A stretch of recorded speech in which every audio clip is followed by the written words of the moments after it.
Miss হবে না আপনার পছন্দের টিভি শো। দেখুন জি5 অ্যাপে একদম ফ্রি।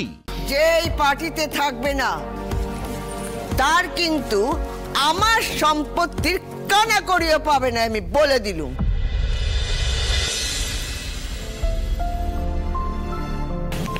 আনন্দি ঠাম্মি ঘুমোচ্ছে। তুমি ঘুমাও ঠাম্মি, আমি পরে আসবো।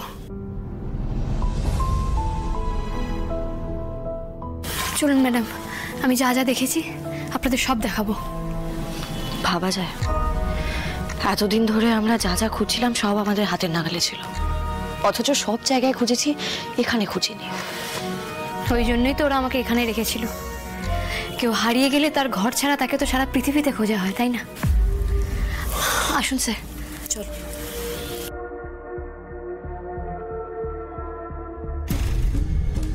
দত্ত, ওই দিকগুলো চেক করুন।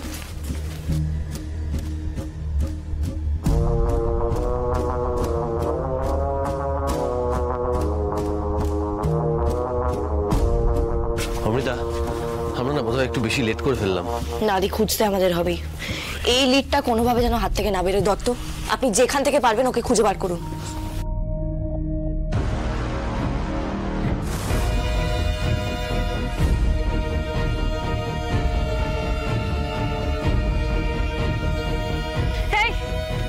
কোথায় যাচ্ছেন আপনি? দাঁড়ান। আরে এই পালাচ্ছেন কেন আপনি? এই দাঁড়ান, দাঁড়ান বলছি। কোথায় যাচ্ছেন আপনি? কে আপনি? চলে যান এখান থেকে। শুনুন, আপনি কিন্তু আর পালাতে পারবেন না, আপনি ধরা পড়ে গেছেন। স্যার, স্যার কি হয়েছে আনন্দি? ম্যাডাম, এই যে এই সেই ডাক্তার। ও, তার মানে আপনি সেই ডাক্তার। প্রথম থেকে আপনার ওপর সন্দেহ আমার ছিল। প্রথম থেকে মিসলিড করছেন আমাদের, প্রথম থেকে। আনবিলিভেবল, আমি তো ভাবতে পারছি না আপনার মতো একজন সিনিয়র ডক্টর হয়ে এরকম একটা স্ক্যামের সঙ্গে। স্ক্যাম? আমি তো কিছুই বুঝতে পারছি না। এই আকাশ থেকে পড়ছেন না আপনি? হ্যাঁ স্যার, আমি আপনাকে নিজের চোখে দেখেছি ওই পেটিগুলো গাড়িতে তুলতে। মানে কি বলছেন কি আপনি? হু আর ইউ? হাতে যখন পেয়েছি বাকি উত্তরও পেয়েই যা। কি হয়েছে?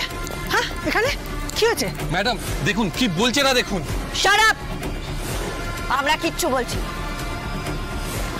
আপনার এই ডাক্তার বাবু এবার বলবেন যে কোন পেটি কোথায় পাচার হচ্ছে। How dare you! এভাবে আমার নার্সিং হোমকে ডিফেম করার চেষ্টা করছেন। এতদিন আমার নার্সিং হোমে এভাবে স্ক্যাম চালাচ্ছেন আর আমি টেরটাও পাইনি। ম্যাডাম, ম্যাডাম কি চুপ, একদম চুপ, কোনো কথা বলবে না। অফিসার, একে এক্ষুনি এখান থেকে নিয়ে যান আর দেখবেন একদম যেন ছাড়া না পায়। হ্যাঁ, এক্ষুনি ওকে নিয়ে যান। আমি যদি ফাঁসি, ম্যাডামও কিন্তু ফাঁসবে। কেউ কিন্তু বাঁচাতে পারবে না। তনুশ্রী, সুমনা, তোমরা একটা আমার সাথে এসো দেখি ভেতরে। দিদি, মা কি বলে গেলেন? হ্যাঁ, আরে বাবা, তোমাকে বলার হলে তো তোমাকেই ডাকতাম ছোট বৌমা। তুমি যেখানে দাঁড়িয়ে আছো না, সেখানে চুপটি করে দাঁড়িয়ে থাকো। ঠাম্মি, তুমি কি চাইছো বলো তো?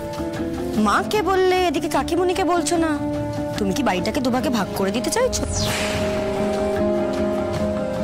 মা, আমি কত ভাগ করলাম গো?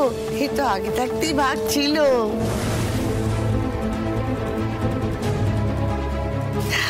আমি শুধু মানে তোর ঠাম্মি তোকে চোখে আঙুল দিয়ে সেটা দেখিয়ে দিচ্ছে।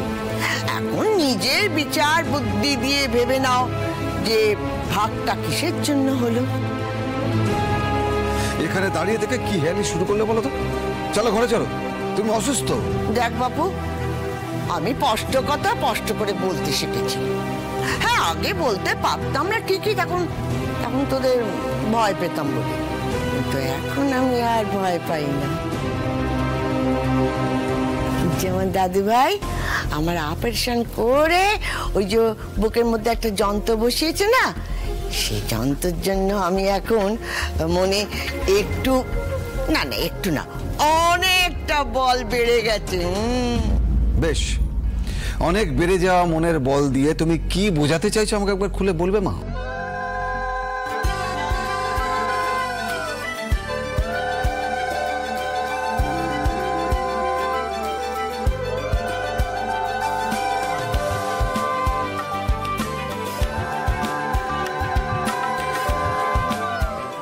এসব কি হচ্ছে আমি তো বুঝতে পারছি না ব্যাপারটা।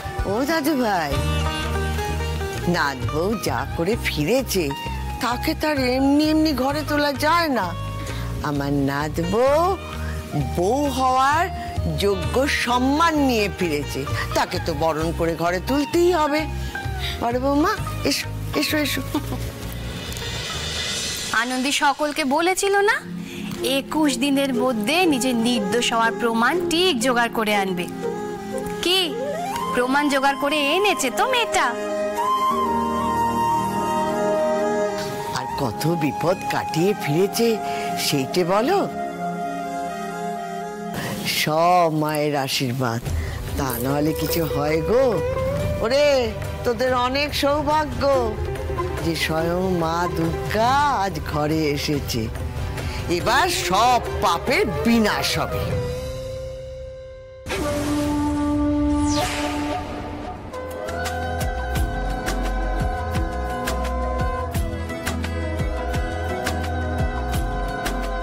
উফ, আর নেওয়া যাচ্ছে না।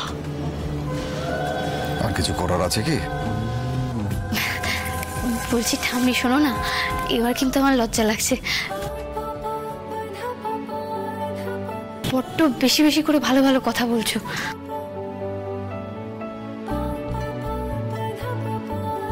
হ্যাঁ চুপ একদম। কেন রে, তুই প্রমাণ করিসনি যে তুই নির্দোষ? হ্যাঁ দেখো, আমি তো যা করার করে দিয়েছি, এবার বাকিরা যা বলেছে সেটা করলেই হয়, তাই না? আমি একজন ডাক্তার, আমাদের অনেক কথাই মনে রাখতে হয়, এত সহজে সবকিছু ভুলে যাই না। বৃক্ষ তোমার নাম কি ফলেনো পরিচয়তে, সে কাজ দেখলেই বুঝতে পারবো, তাই না? আমার মনে হয় না আমাদের এখানে দাঁড়িয়ে থাকা দরকার আছে।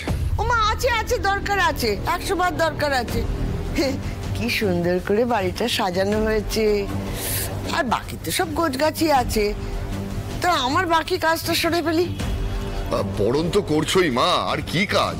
এই যে তোরা ফুলটুসি আর আমার দাদু ভাইয়ের বিয়ে নিয়ে কত হইচই করছিলি, কেমন ধেই ধেই করে গানের সঙ্গে নাচছিলি, তাই সেই পার্টিটা আজ হবে। কি হবে আজ? পার্টি? আমার একটা এমার্জেন্সি পেশেন্ট দেখার আছে। নন্দিনী, একবার নার্সিংহোমে যেতে হবে, চলো। হ্যাঁ দাদা, আমাকে বেরোতে হবে, একটা জরুরি দরকার আছে।